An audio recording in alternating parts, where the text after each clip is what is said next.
बिस्मिल्लाहिर्रहमानिर्रहीम। अस्सलामुअलैकुम दोस्तों, वेलकम करता हूं इमरान ऑफिशियल में। सऊदी एम्बेसी की तरफ से तमाम पाकिस्तानियों को एक नया नोटिफिकेशन जारी कर दिया गया है। उसके तहत आप सऊदी अरब का सफ़र कर सकते हैं या वीज़ा अप्लाई कर सकते हैं। तो मुकम्मल डिटेल इसी वीडियो में आपके साथ शेयर करने से पहले अपने प्यारे से दोस्तों से गुजारिश करते हैं कि वीडियो पहली बार देख रहे हैं तो वीडियो को लाइक और चैनल को सब्सक्राइब कर लें ताकि इस तरह की लेटेस्ट अपडेट सबसे पहले आप तक पहुंच जाए। तो सऊदी एम्बेसी की तरफ से एक नया नोटिफिकेशन इस तरह किया गया है कि जो मेरे भाई सऊदी अरब का सफ़र कर रहे हैं या करने वाले हैं, जिन लोगों ने फैमिली वीज़ा अप्लाई करना है या नया वीज़ा अप्लाई करना है, तो अपने एजेंट हजरात को भी ये नोटिफिकेशन दिया गया है।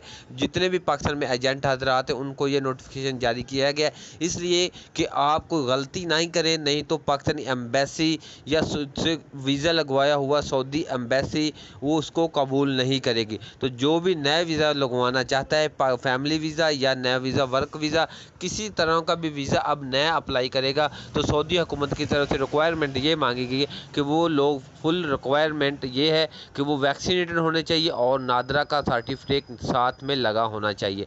अब जितने भी वीज़े लगेंगे उनके साथ नादरा का सर्टिफिकेट मांग रहे हैं। अगर नए वीज़े के साथ नादरा का सर्टिफिकेट नहीं लगा होगा तो सऊदी एम्बेसी वो वीज़ा रिजेक्ट कर देगी। तो सऊदी एम्बेसी की तरफ से ये नोटिफिकेशन जारी किया गया, तो जो आपने लोगों के साथ मैंने शेयर किया।